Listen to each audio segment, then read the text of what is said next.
Greetings from just off Orwell Lane. The power to create is eternally married to the ability to destroy. As science leads us to new frontiers, it forces us to face new challenges never before dreamed of by our ancestors. Lamont and Margot bear witness of this truth playing out as they visit a science exhibit displaying Dr. Alton's mechanical man. Chaos erupts as the creation turns on its creator, leading to death. Or was it murder? Circumstances begin to spiral, and Margot again becomes the damsel in distress, and enter the Shadow to the rescue. Although fun, this episode does leave a bit to be desired. The story just seems a bit shallow compared to the recent high of Byrne's previous episode, Mansions of Madness. Bill Johnstone as Lamont and the Shadow, and Marjorie Anderson as Margot, in a story that was originally titled with a more apropos allusion to Shelley's Frankenstein, in Murder by Colossus, from a Tom McKnight script, and originally aired on November 12, 1939, The Inventor of Death.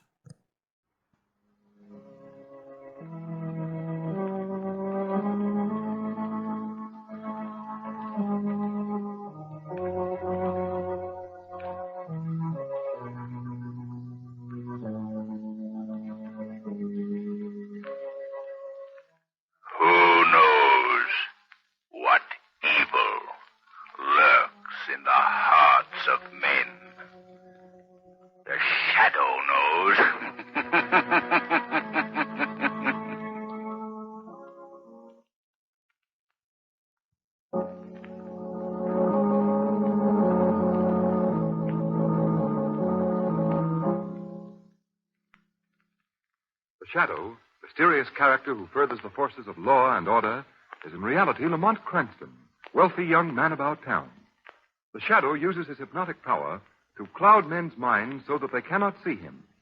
Cranston's friend and companion, the lovely Margot Lane, is the only person who knows to whom the unseen voice of the Shadow belongs. Today's story, The Inventor of Death.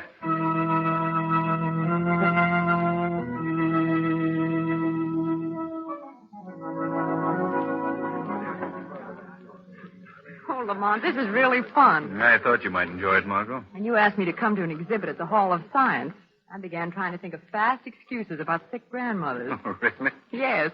I pictured a lot of stuffy old men mumbling in their beards about relativity or something. I see. This is really exciting.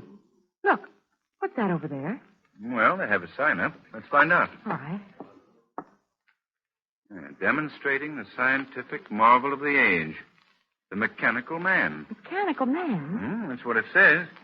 It walks, talks, answers questions. Although made of metal, it can duplicate many things that man can do. Oh, come on, Margot, we can't miss this. Oh, Lamont, you've seen robots before. Yes, but you never know when one may be different, more advanced. Well, I'd like to bet this one's no different from the rest. Well, you I can't. beg your pardon. I couldn't help overhearing what you were saying just now. I hope that you'll forgive my intruding, but I think if you do go in, you'll find that this robot is entirely different from any that you've seen before. Oh, is it really? You seem to know quite a lot about it. Well, yes, I do. As a matter of fact, that is, you see, I invented it and built it myself. Oh, really? I know I shouldn't be out here in front talking to perfect strangers about my invention, but you see, I'm very enthusiastic about it. Well, naturally. Come on, George. They're waiting for you to start the demonstration. Oh, well, of course, dear. This is my wife, Mr. Cranston is the name, and this is Miss Margot Lane. How do you do? How do you do? How do you do? My name is Alton. Alton? Well, aren't you coming in to watch? Oh, yes, certainly. I was trying to persuade Mr. Cranston to go in anyway. Wasn't I, Lamont? Why, of course. Come right this way, please. Oh, what a little liar you are, Margot. Yes, I know. Isn't it awful? Well, if you'll come through this side door with me, I'll see that you get a good place to watch the demonstration. Why, thanks very much. And so, of course, here he is now, ladies and gentlemen. I'd now like to present the inventor of this mechanical man, Mr. George Alton. Mr. Alton, will you please step up here on the platform? Thank you. Thank you very much, ladies and gentlemen. Before I proceed with the demonstration, I'd like to tell you a little about this invention of mine. This galvanized gargantua is constructed on an entirely new principle. He is electrically controlled and can be operated by this small box here on the table. But he also responds to commands in the mind of the operator, rather than to certain sounds of the human voice, as has heretofore been the method of operation. Now, I'll bring out the big fellow and give you a demonstration which I think will convince you that I have not exaggerated in any way. Oh, Lamont, do you think such a thing is possible? Well, in the realm of science these days, Margot, anything is possible. I suppose so. Lamont, don't you know it's rude to stare? Oh, was I staring? I'm sorry. That man over there in the crowd interests me. Who? The hunchback? Yes. You notice anything peculiar about him? Peculiar? Yes, I'm speaking of his size. Size? What do you mean? Have you ever seen a hunchback so tall? Why, no, I don't believe I have. Now, ladies and gentlemen, I'd like you to meet my mechanical man, whom I have named Henry. Roll it right out here, if you please. Well, speaking of being tall, look at that robot, Lamont. It must be at least 10 feet high. That's right. I'm now going to order Henry to step down from this little platform that he's standing on. Now, you will notice that I don't give him any particular word. I just think the command, and Henry will obey. Now, watch.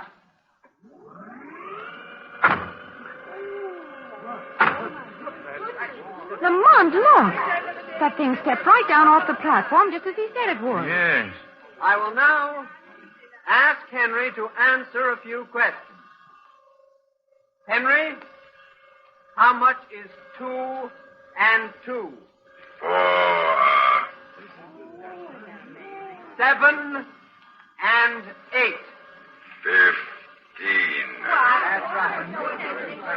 Now, in case you think these answers are previously arranged, I'll ask anybody in the audience to ask Henry some question which he will answer. I'll ask him, what time is it? 8:20 p.m. That's right. Why, Lamont, this is weird. How do you think he does it?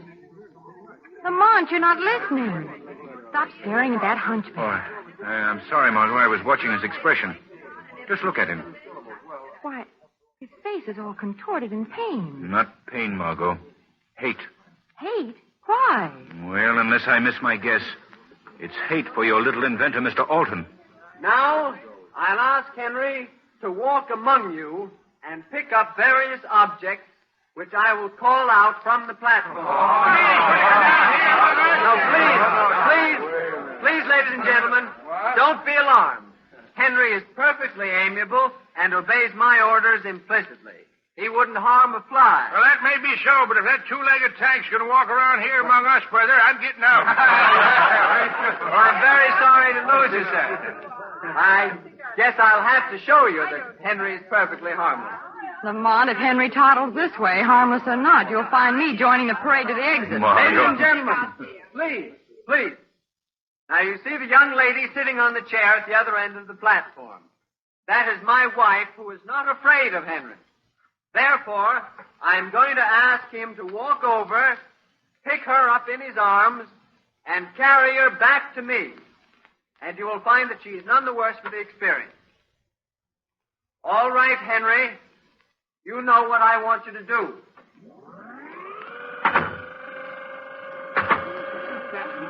She has more nerve than I have. That robot is almost human in its reactions, Margot. That's right, Henry. Look. That creature is picking Mrs. Alton up out of the chair. Oh, she looks so small and helpless.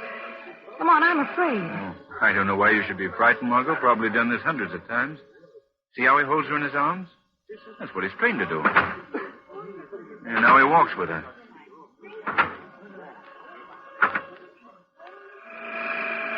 Well, look, Lamont. The robot has stopped. Yes. Good Lord. No, Henry. No. Mrs. Alton is struggling to get down. Put her down. Put her down this minute. Margot, something's gone wrong. The machine is closing his arms about her. He'll crush her. Stop it, someone! Put her down. Put her down. You're telling her stop. Oh, my God.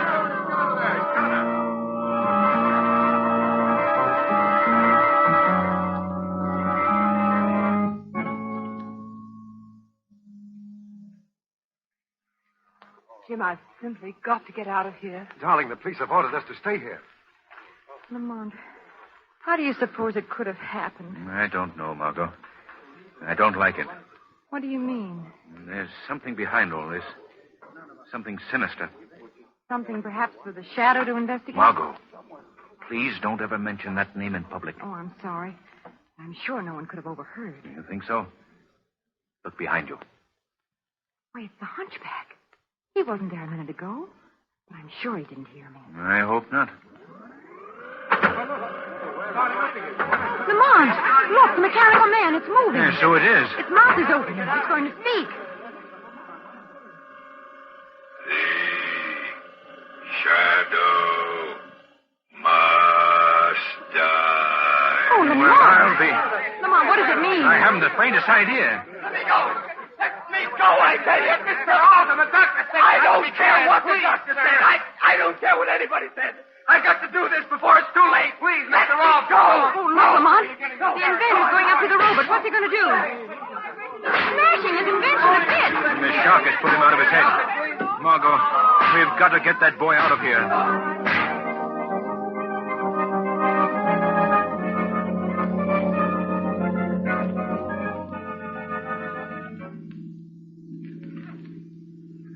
Drive a little slower, Margot. I think he's going to sleep. Oh, Lamont, the poor fellow. Yes. I imagine that outburst when he broke the machine relieved the nervous tension. He seems relaxed enough now. What a shock it must have been to him to see his wife killed in such a horrible accident. Yes. If it was an accident, Then you think it was murder. I don't know, Margot. I really don't know. Look, Lamont. Alton's eyes are opening. I think he's waking up. No. Where am I? What's happened? We're just taking you to a place where you can get some rest. Well, oh, I see. My wife. My poor wife. Easy now. Easy. Mr. Alton, you've got to help yourself at this point. Myself. What does it matter about me? Mr. Alton, do you have any enemies? Anyone who might be jealous of you or your invention? Enemies? No. Well, unless Dr. Zaruga... Dr. Zaruga, who's he? Well, he's an inventor. He devised a radio-controlled incendiary bomb which was turned down by the Army a year ago. It was too frightful a weapon to use even in modern warfare. Well, what has Dr. Zaruga got to do with you? What? Well, at the time the Board of Science accepted my invention for display, they turned down the robot invented by Dr. Zaruga. He was furious and... Oh, what does it matter now? What does anything matter? Why was Dr. Zaruga furious? He felt that he was being discriminated against in favor of others whose inventions were not as good as his. Made a scene about it. Then went back to his laboratory next to mine on Providence Street and locked himself in. He wouldn't see anyone for days. I see. One more question, Mr. Alton. This Dr. Zaruga, is he a hunchback?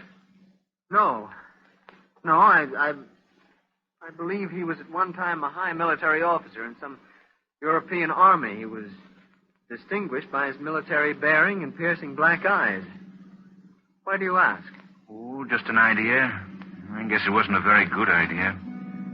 Margot, see that car coming? Get over to the right-hand side of the road, Mark. Lamont, something's wrong with the steering wheel. What? I can't control the car. Oh, put on the brakes, quick. I can't. The controls are locked. Margot, you could Look out, we're going to crash!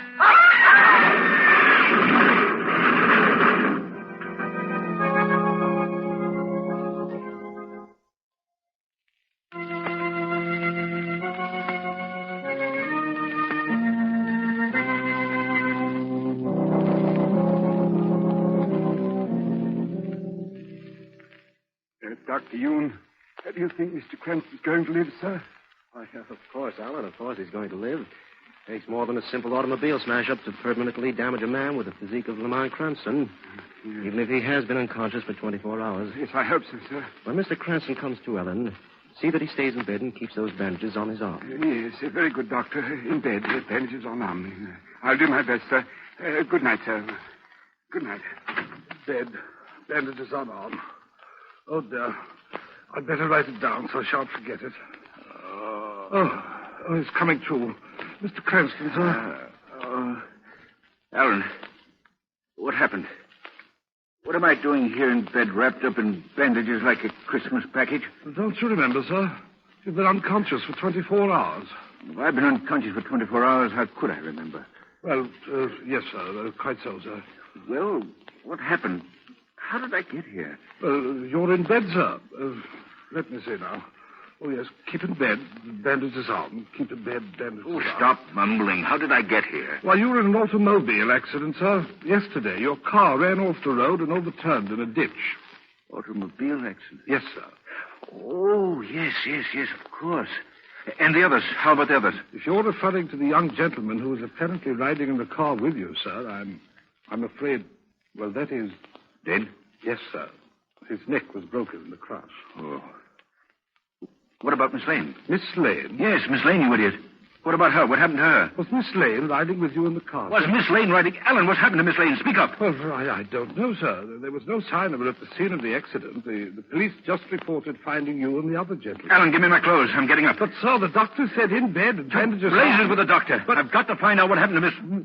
Mr. Cranston, if you go out now with the condition you're in, I shan't be responsible. You're just flying in the face of Providence. Providence, that's it. That's it, Alan. Providence Street. It's a wild hunch, but it may be a good one. Now, hurry, man. Give me my clothes at once.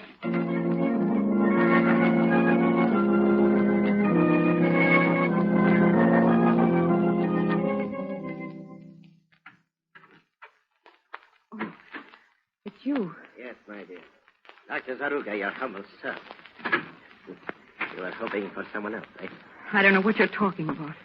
Oh, yes, you do, my dear Miss Lane. Why do you keep me here, locked in your laboratory? Why don't you let me go? Oh, you fiend. You inhuman fiend. Inhuman? Perhaps my character deceives you? I think you are being confused by my appearance. My hunchback. Oh. Why, you're not. No. That hump on my back contains the electrical equipment by which I not only control my own inventions, but those of other inventors, who, unfortunately, are not as brilliant as I am. Then you're not a cripple. No. No, I tricked them all. Silly fools. They wouldn't look at my inventions. So I caused your car to crash off the road, killing that little upstart orphan. I made his robot run amok. I forced it to kill his wife. Oh, you... Now, what do you think of me? I think you're a madman. A maniac. Oh, that poor girl. Seeing her crushed like that. Oh, you murderer. Oh, you still don't believe I'm the greatest inventor the world has ever seen. Well, I'll show you. What are you going to do? Why are you keeping me here? Because, Miss Lane, I overheard you make some reference to the Shadow. The Shadow? Yes. You see, I have always wanted to meet the Shadow. Meet him on my own grounds. Because the Shadow is the only man who could possibly ever unmask me. I thought perhaps if you disappeared, the Shadow might try to rescue you. Oh, no. But I see I overestimated his powers. The Shadow has not appeared. Therefore, Miss Lane, I am going to slightly alter my plans. I am going to give you a treat. What do you mean? I am going to demonstrate for you a robot I have invented. When you have seen it, I think you will admit that a terrible injustice has been done me. No. No. You will see it. Of course, you may not survive the demonstration. Oh, no. But that can't be helped. As a matter of fact, it's just as well. You know too much about me. Oh, stop. Stop taunting me. I keep it in a secret compartment. I open this panel. Oh. And there it is. Oh, how ghastly. I admit it is not a pretty sight. You see, my dear, your little friend Alton built his robot for constructive uses to benefit mankind.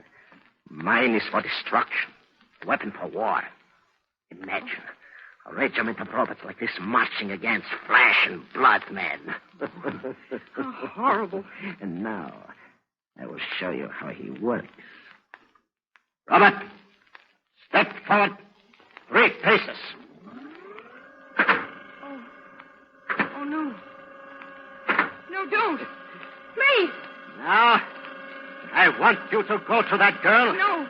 Pick her up. Not delicately. No, please. Delicately. I want her to see how gentle you can be. First. Now. No. Oh, no. No, don't let it come near me. No. Help! Useless, my dear. The place is soundproof. Don't waste your breath trying to run away. The robot is so devised that electrically he can detect a living person. He will follow impeccably until he catches up, or until I give the command to start. Watch. Stop, robot. Let me out of here. Very well. I'll open the laboratory door. Please, let me. You can run over the whole house if you like. The robot will follow you till he tracks you down.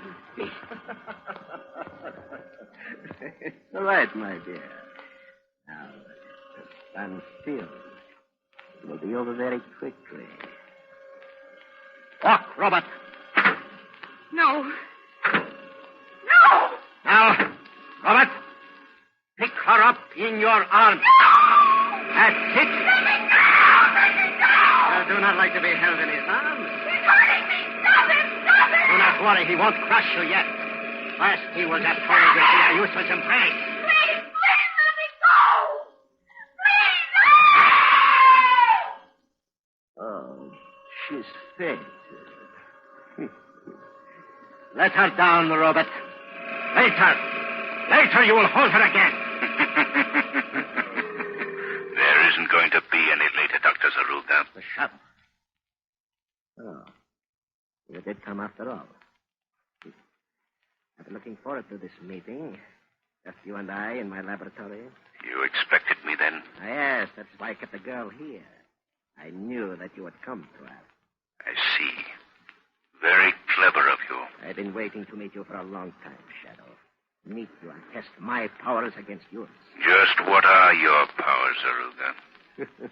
I am the greatest inventor in the world. I have the greatest mind in the world. That's a modest estimate. You doubt me, then? Perhaps when we are finished, you will think differently. Finished? With what? You will find out. You see that robot?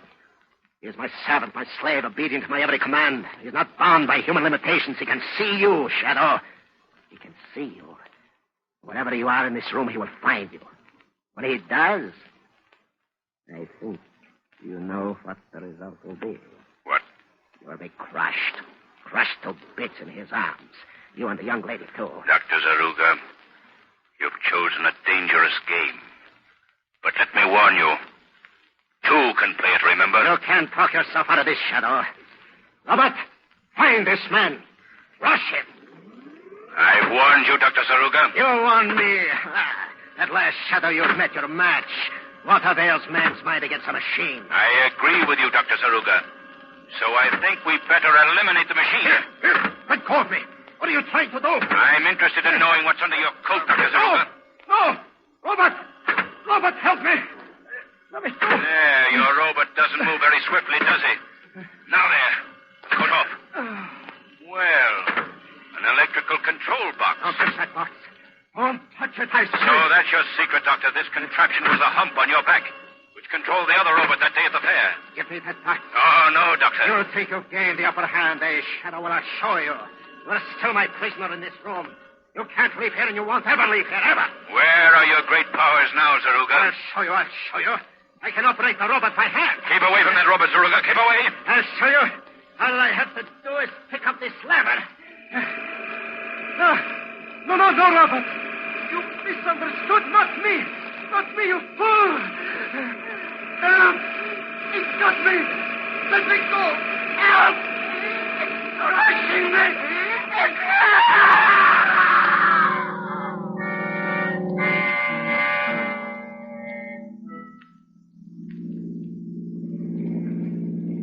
You feeling all right, Margot?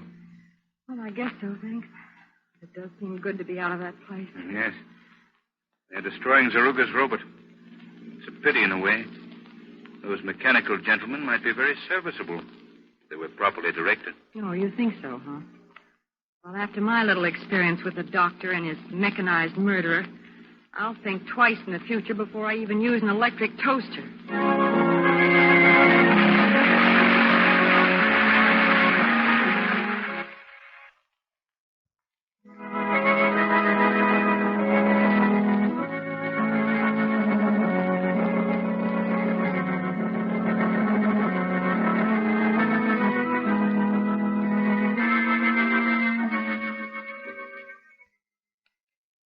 Today's program is based on a story copyrighted by the Shadow magazine.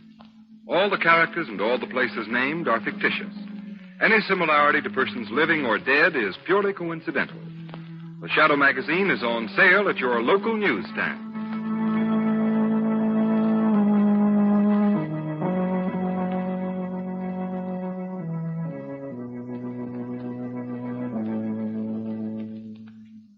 The weed of crime bears bitter fruit. Crime does not